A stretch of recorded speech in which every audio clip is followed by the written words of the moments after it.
చైతన్యరథం ప్రేక్షకులకు వీక్షకులకు స్వాగతం, నమస్కారం. కుటుంబ విలువలకు, రక్త సంబంధాలకు విలువ లేకుండా ఫోన్ ట్యాపింగ్ వ్యవహారం రెండు రాష్ట్రాల్లో రచ్చ చేస్తూ ఉంది. తెలంగాణ మాజీ ముఖ్యమంత్రి కేసీఆర్, ఆంధ్రప్రదేశ్ మాజీ ముఖ్యమంత్రి పులివెందుల ఎమ్మెల్యే జగన్మోహన్ రెడ్డి, వైఎస్ రాజశేఖర రెడ్డి బిడ్డ వైఎస్ షర్మిలారెడ్డి ఫోన్ ట్యాప్ చేపించి ఆమె ఏం మాట్లాడుతుంది, ఎవరితో ఏ వ్యవహారాలు చేస్తుందన్న విషయం మీద తెలుసుకునే ప్రయత్నంలో భాగంగా సుమారుగా ఆమె చుట్టూ ఉన్న 40-50 మంది ఫోన్లు ట్యాప్ చేసి వివరాలు సేకరించి వారిని అరెస్ట్ చేసిన పరిస్థితి నేడు రెండు తెలుగు రాష్ట్రాల్లో మంటలు మండిస్తూ ఉంది. దీనిపైన షర్మిలారెడ్డి గారు స్పందిస్తూ చాలా ఘాటుగా మాట్లాడారు. ఆ ఫోన్ ట్యాపింగ్ చేయించాల్సిన అవసరం ఏంటి, షర్మిలారెడ్డి గారి స్పందన ఏంటి అడిగి తెలుసుకునే ప్రయత్నం చేద్దాం. మనతో పాటు సీనియర్ జర్నలిస్ట్ వడ్లమని కనకదుర్గ గారు ఉన్నారు. వారిని అడిగి మరిన్ని విశేషాలు తెలుసుకుందాం. నమస్తే మేడం. నమస్తే అండి. రాజకీయ నాయకులు ఫోన్ ట్యాపింగ్ చేయించారంటే రాజకీయం అనుకోవచ్చు. తోడబుట్టిన చెల్లెలు, సొంత చెల్లెలు ఆమె ఫోన్ కూడా ట్యాప్ చేయించారంటే వాళ్ళని ఎలా చూడాలి? అన్నలా రాక్షసులా? మీరు అసలు అన్న అనే పదం ఇంకా వాడకూడదు. అంటే ఆ పదానికి ఉండే విలువల్ని తుంగలో తొక్కేశాడు జగన్మోహన్ రెడ్డి అండి.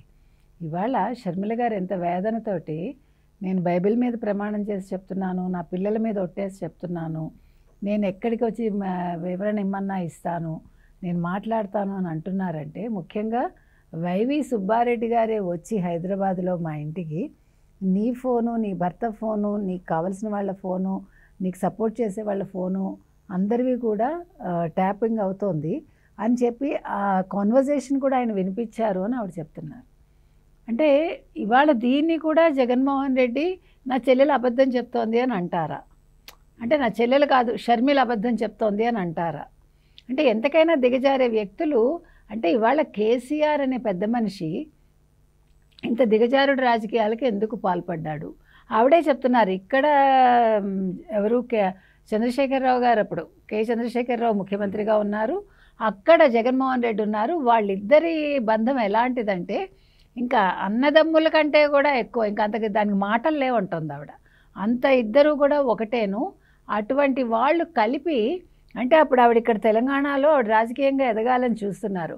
అంటే రాజకీయంగా ఎదుగుతున్న షర్మిలను తొక్కేయటానికి ఇద్దరు రాష్ట్రాల ముఖ్యమంత్రులు కుట్ర పన్నారంటే వీళ్ళు ముఖ్యమంత్రులా, అసలు వీళ్ళు రాజకీయ నాయకులా, లేకపోతే వీళ్ళు ఏంటి గూండాలా, అసలు వీళ్ళని ఎలా తీసుకోవాలి అనేది వాళ్ళ ఎవరికి అర్థం కావట్లేదు, రెండు రాష్ట్రాల తెలుగు ప్రజలకు కూడా. ఎందుకంటేనండి కేసీఆర్ అనే వ్యక్తి ఒక ఉద్యమం చేసి ఒక 10 ఏళ్ళు ఒక రాష్ట్రాన్ని సాధించి ఒక 5 ఏళ్ళు కొంచెం చక్కటి పరిపాలన అందించి మళ్ళా రెండోసారి ముఖ్యమంత్రి అయ్యాక ఆశపడి అవినీతికి పాల్పడి, అంటే నేను రాజకీయంగా నా పని అయిపోయింది అనుకుని భయపడి ఈవిడ మీద నిఘా పెట్టించాడా? అక్కడ జగన్మోహన్ రెడ్డి ఆవిడ చెప్పింది క్లియర్గా, మేనల్లుడు మేనకోడలికి ఆస్తి ఇవ్వకుండా చేయడానికి అందులో భాగంగా నా ఫోన్ ట్యాప్ చేయించారు జగన్మోహన్ రెడ్డి అంటున్నారు. అంటే అక్కడ చెల్లెలు రాజకీయంగా ఎదగకూడదు, రెండోది ఆస్తిలో వాటా ఇవ్వకూడదు. ఇవాళ హైదరాబాద్లో హైకోర్టు అనుకుంటానండి ఆశ్చర్యం వ్యక్తం చేసింది, బాధపడింది. వాళ్ళ కోర్టు ఏంటి తెలుసా అండి, మీరు అన్నదమ్ములు అక్క చెల్లెళ్ళు ఆస్తుల కోసం తగాదాలతోటి మీరు కోర్టు మెట్లు ఎందుకు ఎక్కుతున్నారు? మీరు బాగా ఉన్నత స్థితిలో ఉన్నప్పుడు ఆ ఆస్తి కోసం ఎందుకు చెల్లెళ్ళకో అక్కలకో ఆస్తి ఇవ్వడానికి, ఆడబిడ్డలకు ఇవ్వడానికి ఎందుకు బాధపడుతున్నారు? ఇలాంటి కేసులు తీసుకురాకండి అని ఇవాళ ఒక కోర్టు వేదన చెందిందండి. ఇంతకంటే ఇంకేం కావాలి సార్? అంటే నువ్వు సొంత చెల్లెలకి నీ ఆస్తిలో నువ్వు భాగం ఇవ్వట్లే, మీ నాన్నగారు సంపాదించిన దాంట్లో ఇస్తున్నావు, ప్రజల దగ్గర నుంచి సంపాదించిన దాంట్లో, అది కూడా ప్రజల దగ్గర నుంచి దోచుకున్నది. ఐఎమ్ సారీ, సంపాదన అంటున్నారు మీరు, ఇక్కడ కరెక్షన్ ఇది, దోచుకున్న డబ్బుల్లోనే దోచుకున్న దాంట్లోంచి ఇవ్వడానికి నీకు బాధ. ఇవాళ నువ్వు రూపాయి తీయటానికి బాధపడతావు. నువ్వు ఏమన్నా అంటే చంద్రబాబు నాయుడు మీద పడి ఏడుస్తావు. నువ్వు నీ పార్టీ మొత్తం చంద్రబాబు నాయుడు మీద, లోకేష్ మీద పడి ఏడుస్తుంది. ఎందుకు చెప్తున్నానంటేనండి, ఇక్కడ అసందర్భమైన ఒక మాట చెప్తున్నా. ఇప్పుడు వరదల్లో ₹1 కోటి సాయం అన్నాడు ఆయన. నేను కమిటీతో చర్చించి ఇస్తా అన్నాడు. ఇంకా కమిటీతో చర్చలు ఇంకా ముగియలేదు, ఏడాది పైన అయిపోయింది. అది హుద్దూదప్పుడు కూడా ప్రకటించాడు. అప్పుడు పాపం టమాటాలు, 1 కిలో టమాటా, 1 కిలో ఆలుగడ్డ ఏవో పంచారు అప్పుడు. ఇది ఎందుకు నేను ప్రస్తావిస్తున్నానంటే, కుప్పల్లో ఒక మహిళని దారుణంగా కొడితే అప్పించిన వాళ్ళు, అంటే భర్త అప్పు తీసుకుని పారిపోతే దానికి చంద్రబాబు నాయుడు గారికి సంబంధం ఏంటి? అతను స్పష్టంగా ఎమ్మెల్సీ భరత్ అనుచరుడు. అనుచరుడు, స్పష్టమైంది. మీ ఎమ్మెల్సీ భరత్ అనుచరుడు అతను. దీనికి అసలు ఏమైనా అర్థం అయినా కూడా చంద్రబాబు నాయుడు గారు స్పందించి ఆవిడ నోదార్చి ఫోన్లో 5 లక్షలు వెంటనే పంపించారు. అంటే ఇది చేత, ఇక్కడ మాట, అది మీకు చెప్తున్నా. అంటే ఒక చంద్రబాబు నాయుడు గారిది చేతల్లో ఉంటుంది, జగన్మోహన్ రెడ్డిది మాటల్లో ఉంటుంది, అంతవరకేనండి. అయితే ఇప్పుడు ఇంకా విషయం ఏంటంటే, ఇప్పుడు షర్మిల గారు ఇవాళ చాలా ఆశ్చర్యపోతుంది ఆవిడ. అంటే ఆవిడ నమ్మలేదు వైవి సుబ్బారెడ్డి చెప్పినా కూడా. తర్వాత ఆవిడకి ఎక్స్పీరియన్స్ అయ్యాక ఇప్పుడు ఆవిడ ఏమంటున్నారు, ఇంత దిగజారుతారా? జగన్మోహన్ రెడ్డి ఆస్తి కోసం, కేసీఆర్ రాజకీయంగా ఆవిడ ఎదగకూడదు, ప్లస్ తనకు అడ్డు రాకూడదు అని ఆయన కుట్రలు పన్ని, అందుకే ఇవాళ కేసీఆర్ ఓడిపోయారు. ఇప్పుడు ఆవిడ ఏమడుగుతున్నారంటే, చంద్రబాబు నాయుడు గారిని, రేవంత్ రెడ్డి గారిని మీరు వెంటనే ఈ ఫోన్ ట్యాపింగ్ మీద వేగవంతం చేయండి, దీని ఆ సిట్ దర్యాప్తు వేగవంతం చేయమని అడుగుతారు. అదే దర్యాప్తు వేగవంతం చేయండి అంటున్నారండి. అంటే ఇవాళ ఒక ఆడపిల్లకి ఇంత అన్యాయం జరిగితే, అది కూడా ఒక రాజశేఖర రెడ్డి కూతురికి, పోనీ ఆషామాషిగా ఏదో మామూలు కుటుంబంలో వ్యక్తి కాదు ఆవిడ, ఒక విజయలక్ష్మి గారు. మరి ఇప్పుడు ఏ రకంగా స్పందిస్తారో చూడాలి, ఎందుకంటే ఇది చాలా ఇంపార్టెంట్ అండి. అంటే విజయలక్ష్మి గారికి కూడా ఇవన్నీ తెలిసినాకే ఒక్కరి నుంచి దూరం అయిపోయినట్టున్నారు. అదే నేను అన్నా, ఆవిడ వ్యక్తిగతంగా అన్నీ తెలుసు సార్, లోపల ఏం జరుగుతోంది, తన కూతురి మీద ఎలాంటి కుట్రలు చేస్తున్నారు, అసలు కూతుర్ని బతకనిస్తారా అనే ఒక భయం కొద్దీ ఆవిడ బయటకు వచ్చి ఉంటారు. ఈవెన్ షర్మిల గారు కూడా తన ఉనికి కోసం, అంటే తను బతికి ఉండడం కోసం ఆవిడ ఒక పార్టీని ఆలంబనగా చేసుకున్నారు. ఆవిడ నిజంగా ఆవిడ రాజకీయాల్లోకి రావాలనుకుంటే తండ్రి ఉన్నప్పుడే రావచ్చుగా. తర్వాత కూడా ఆవిడ పాదయాత్ర చేసినప్పుడు తనే రాజకీయాల్లో, ప్రత్యక్ష రాజకీయాల్లోకి వచ్చి ఉండొచ్చు. ఆవిడ తప్పు చేశారు. ఒక ఇలాంటి అన్నగారిని ఆవిడ రాజకీయ నాయకుడిని చేసి, ఒక ముఖ్యమంత్రిని చేసి, షర్మిల చేసిన పెద్ద తప్పండి అది నన్ను అడిగితే. నమ్మకంగా నమ్మించి మోసం, గొంతు కోసాడు, మోసం కూడా కాదు, దాన్ని అంటారండి వెన్నుపోటు అని. వెన్నుపోటు అంటే అది. ఆ చెల్లెల్ని వెన్నుపోటు పడిచిన ఒక జగన్మోహన్ రెడ్డి చెల్లెల్ని అన్ని రకాలుగా ఆర్థికంగా వెన్నుపోటు పడిచి, ఆవిడని వ్యక్తిగత హననం చేసి అక్కడ వెన్నుపోటు పడిచి, తల్లిని వెన్నుపోటు పడిచి, అంటే ఆర్థికంగా ప్లస్ క్యారెక్టర్ అసాసినేషన్ చేయడం ద్వారా ఇంకా ఇంతకు మించిన దిగజారుడు రాజకీయం, లేదా ఇంతకు మించిన దిగజారిన రాజకీయ నాయకుడు చరిత్రలో ఉండడండి, లేడు, రాడు కూడా. అదేవిధంగా కేసీఆర్ కూడా. కేసీఆర్ ఎవరు ఎక్స్పెక్ట్ చేయలేదండి. కేసీఆర్ ఏదో గొప్ప నాయకుడు అని అనుకున్నారు అందరూ, కానీ రెండో టర్మ్కి వచ్చేసరికి మొత్తం అన్నీ బయటపడ్డాయి. ఇవాళ కేసీఆర్ కూతురు కూడా అందుకే చాలా తెలివిగా ఇవాళ కొత్త పార్టీ మొదలు పెడుతోంది. ఎందుకంటే ఇవాళ అందరూ కూడా ఇరుక్కున్నారు, ఫోన్ ట్యాపింగ్లో కావచ్చు, కాళేశ్వరంలో కావచ్చు, మొత్తం కేసీఆర్ కుటుంబం ఇరుక్కుంటే ఇప్పుడు బీఆర్ఎస్ లేకుండా కూడా అయ్యే ప్రమాదం ఉంది. ఇవన్నీ ఊహించి ఆవిడ ముందుగానే తెలంగాణ జాగృతి అని పెట్టుకుని రేపొద్దున వాళ్ళందరినీ ఇందులోకి లాక్కుంటుంది ఆవిడ. అంటే తెలివిగా జరిగిన ఒక మోసం అన్నమాట ఇవన్నీ కూడా. సో ఇక్కడ ఈవెన్ మీరు కవితను కూడా పూర్తిగా నమ్మటానికి లేదు కదా, అక్కడ లిక్కర్ స్కామ్లో ఆవిడ ఇరుక్కుంది. లక్కీగా షర్మిల గారు అలాంటి పనులు ఏమీ చేయలేదు. అంటే ఇన్ని రకాలుగా చూసి కూడా ఆవిడ ఇంకా కొంచెం న్యాయబద్ధంగానే వెళ్తున్నారు ఆవిడ. కాబట్టి ఇవాళ దీని మీద వైసీపీ స్పందించాలండి. దీని మీద వరుడు కళ్యాణి, తర్వాత విడదల రజని, తర్వాత ది గ్రేట్ రోజా, శ్యామల, వీళ్ళందరూ స్పందించాలండి. ముఖ్యంగా అంబటి రాంబాబు గారు, ఒక పేర్ని నాని గారు, ఈ పెద్దలందరూ వైసీపీలో ఉండే పెద్దలు, ముఖ్యంగా సకల శాఖ మార్చులుగా పనిచేసిన గతంలో సజ్జల గారు కూడా దీని మీద మాట్లాడాలండి.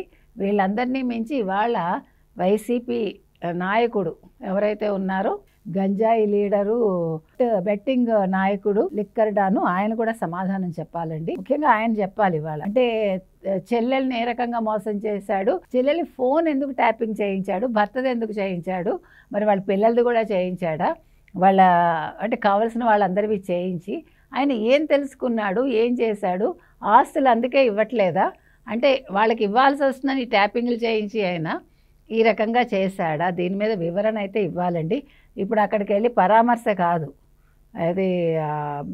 అదేదో ఊరు వెళ్ళాడు కదా సత్యనపల్లి దగ్గర, రెంటపాళ్ళ వెళ్ళడం కాదు, ముందు దీనికి ఆన్సర్ ఇవ్వాలి ఆయన. అసలు రెంటపాళ్ళలో జరిగిన ఇన్సిడెంట్ కూడానండి, అతను గోండా రౌడీ దారుణమైన మనిషి. ఆ నాగమల్లేశ్వరం మీద కేసు పెట్టింది కూడా జగన్మోహన్ రెడ్డి, గతంలో కేసు పెట్టింది వైఎస్ రాజశేఖర రెడ్డి. వీళ్ళిద్దరు కేసుల మూలంగానే అతన్ని బైండ్ ఓవర్ కేసులు పెట్టి వేధిస్తూ ఉన్నారు పోలీసులు. ఆ టైంలో చనిపోయిందేమో 9వ తారీఖున. ఆత్మహత్య చేసుకునే ప్రయత్నించినాం 6వ తారీఖున జగన్మోహన్ రెడ్డి ముఖ్యమంత్రిగా ఉన్నప్పుడే. ఇవాళ కూటమి హింస అంటాడు ఏంటండి వెళ్ళి? మరి మొన్న గంజాయి కేసులు ఎవరండి పెట్టారు? కేసులు ఎవరు పెట్టించారు? ఈయనే కదా పెట్టించారు. ఈయన పెట్టించాడు. పెట్టించి మరి మొన్న పరామర్శకు వెళ్ళలేదు. అలాగే ఇవాళ ఈ నాగమల్లేశ్వరరావు కేసులో కూడా నాగమల్లేశ్వరరావు బెట్టింగ్ యాప్లకు వెళ్ళి 1.5 కోటి అని 2 కోట్లు పెట్టి జగన్మోహన్ రెడ్డి వస్తాడని ఆ డబ్బులంతా అప్పులు తెచ్చి అక్కడ పెట్టి మీడియేటర్ దగ్గర ఓడిపోయాక మీరు చెప్పినట్టుగా 4వ తారీఖు రిజల్ట్ వచ్చింది. 6వ తారీఖు అన్నగారి దగ్గరకో తమ్ముడి దగ్గరకో వెళ్ళి వచ్చేటప్పుడు మేడికొండూరు దగ్గరేమో ఆయన గడ్డి మంది ఏదో తాగేసి అపస్మారకంలో ఉంటే హాస్పిటల్లో జాయిన్ చేసి 9ని చచ్చిపోయాడు. అప్పుడు జగన్మోహన్ రెడ్డి పరిపాలనది. జూన్ 12 కదా వీళ్ళు పదవిలోకి వచ్చింది. కూటమి ప్రభుత్వం అధికారంలోకి వచ్చింది జూన్ 12. వాళ్ళు ప్రమాణ స్వీకారం చేసింది అప్పుడు. ఈ పెద్ద మనిషి ఈ నాగమల్లేశ్వరరావు అంతకుముందు కూడా చాలా చేశాడండి. ఉప సర్పంచ్గా ఉండి లోకల్గా చాలామందిని హెరాస్ చేశాడు. చిన్న చిన్న దుకాణం వాళ్ళని నెల నెల మామూళ్ళు ఇవ్వలేదని, తర్వాత జనసేనలోకి ఎవరో రాలేదని వాళ్ళ ఎరువుల షాప్ మూయించేసి, తర్వాత ప్రభుత్వ ఉద్యోగస్తులను మామూలు ఇమ్మని వాళ్ళని చంపేసి, అంటే ఏడిపించడం. ఈ రకంగా చేసిన పెద్ద మనిషి బైండ్ ఓవర్ కేసు ఎప్పుడు పెట్టారండి? వీళ్ళ హయాంలో పెట్టారు సరే కాదు, అది ఎలాగ పెట్టారు సరే. ఆ రోజు రిజల్ట్స్ అప్పుడు ఎవరైతే అల్లర్లు చేస్తారో వాళ్ళ మీద బైండ్ ఓవర్ పెట్టి ఉంచారు, తర్వాత విడుదల చేసేసారు. దీన్ని ఇవాళ తీసుకొచ్చి ఆయన చచ్చి ఏడాది పైన అయింది. జూన్ 9ని కూడా ఆయన వెళ్ళలేదు.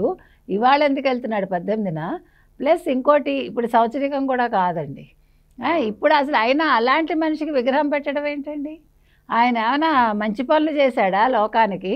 లేదా ఆయన స్వాతంత్రోద్యమంలో పాల్గొన్నాడా? ఆయన ఏమైనా మహానాయకుడా? ఆయనకి విగ్రహం పెట్టడం ఏంటి? విగ్రహం పెట్టి ఆల్రెడీ వాళ్ళు దాన్ని ఇనాగ్రేషన్ కూడా అయిపోయింది. ఇప్పుడు మళ్ళీ ఆయన వెళ్ళి ఇనాగ్రేట్ చేస్తారు. అదే పోనీ ఆ నాగమల్లేశ్వరం మీద అంత ప్రేమ ఉంటే చచ్చిపోయిన వెంటనే వెళ్ళాలి కానీ ఇప్పుడు వెళ్ళటం? అలా కాదు సార్. ఇప్పుడు నేను ఇంకోటి ఏమంటానంటే, ఓకే నీకు అంత ప్రేమ ఉందయ్యా, మీరు చెప్పినట్టుగా చచ్చిపోయినప్పుడు వెళ్ళలేదు, వెళ్ళాడు కూడా. ఇప్పుడు యోగా ఆంధ్రప్రదేశ్ అని ఒకటి జరగబోతుంది కదా, యోగా డే. దానికి ఇప్పుడు మోదీ గారు రాకుండా చెయ్యాలి, అది కారణం. దానికోసం ఇవాళ వెతుక్కున్నాడు. ఈ డబ్బులేవో వాళ్ళ కుటుంబానికి ఇచ్చి ఆదుకుంటే పోతుంది కదా సార్, ఇంత ఖర్చు పెట్టే బదులు. ఇవాళ ఎంత ఖర్చు అండి అది, ఎంతమందికి.